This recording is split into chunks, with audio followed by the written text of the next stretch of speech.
চিনির পর এবার পেঁয়াজ। রকেটের গতিতে ঊর্ধ্বমুখী পেঁয়াজের দাম। রবিবাসরীয় বাজারে পেঁয়াজ কিনতে গিয়ে হাত পুড়ছে আমজনতার। মানিকতলা বাজারে পেঁয়াজ বিক্রি হচ্ছে কেজি প্রতি 60 টাকা। বিগত 4 দিনে 1 কেজি পেঁয়াজের দাম বেড়েছে 20 টাকা। 4 দিন আগে যে পেঁয়াজ 35 থেকে 40 টাকা কেজি দরে বিক্রি হয়েছে, আজ সেই পেঁয়াজের দামই 60 টাকা। খাদ্য রান্না করার ক্ষেত্রে পেঁয়াজ একটা গুরুত্বপূর্ণ উপাদান। ফলে পেঁয়াজ ছাড়া কিন্তু কোনো ধরনের তরকারিকে সুস্বাদু করা কার্যত অসম্ভব। সেই পেঁয়াজ প্রত্যেকটা বাড়িতে প্রতিদিন প্রতিনিয়ত প্রয়োজন পড়ে। কিন্তু বিগত 4 দিনের মধ্যে পেঁয়াজের দাম যেভাবে ঊর্ধ্বমুখী হয়েছে, তাতে করে সাধারণ মধ্যবিত্তের কাছে নাবিশ্বাস, এক কথায় সেটা কিন্তু বলা চলে। রাজ্যে পেঁয়াজের বেশিরভাগ আমদানি হয় মহারাষ্ট্রের নাসিক থেকে।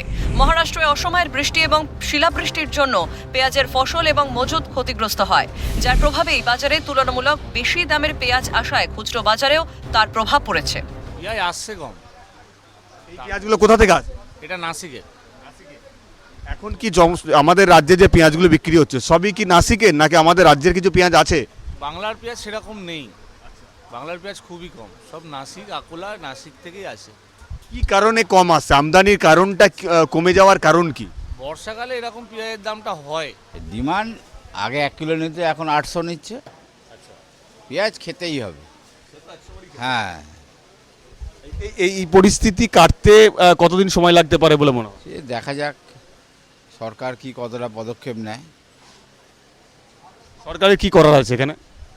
সরকার যদি আমদানি করায় বাইরে থেকে পেঁয়াজ এনে, তাহলে দামটা কমবে। যে হারে লাফিয়ে লাফিয়ে বাড়ছে পেঁয়াজের দাম, তাতে প্রভাব পড়েছে গৃহস্থের বাজেটে। খুব বেড়েছে, ভালোই বেড়েছে। তাহলে পেঁয়াজ তো কম কিনতে হচ্ছে নাকি খরচা বেড়ে যাচ্ছে? খরচা বেড়ে যাচ্ছে, কমই কি লাগবেই তো, বলুন না। সংসারে তো রান্না করতে গেলেই লাগবেই, আবার কি করে কমাবো? আর দাম বাড়ুক আর দাম কমুক, মানুষকে খেতে হবে, মানুষকে ইনকাম করতে হবে, মানে বাজেট এক্সিড করে যাচ্ছে। এই পরিস্থিতিতে সরকারের কাছে তাদের আবেদন, যাতে দ্রুত আমদানি করার ক্ষেত্রে সরকার পদক্ষেপ গ্রহণ করে, তাহলে হয়তো পেঁয়াজের দাম কিছুটা কমা সম্ভব। না হলে আগামী দিনেও এই পেঁয়াজের দাম আরও ঊর্ধ্বমুখী হবে। বাঙালির পাতে কি এবার শুধুই নিরামিষ খাবার? কমবে পেঁয়াজের দাম? অপেক্ষায় আমজনতা ও ব্যবসায়ীরাও।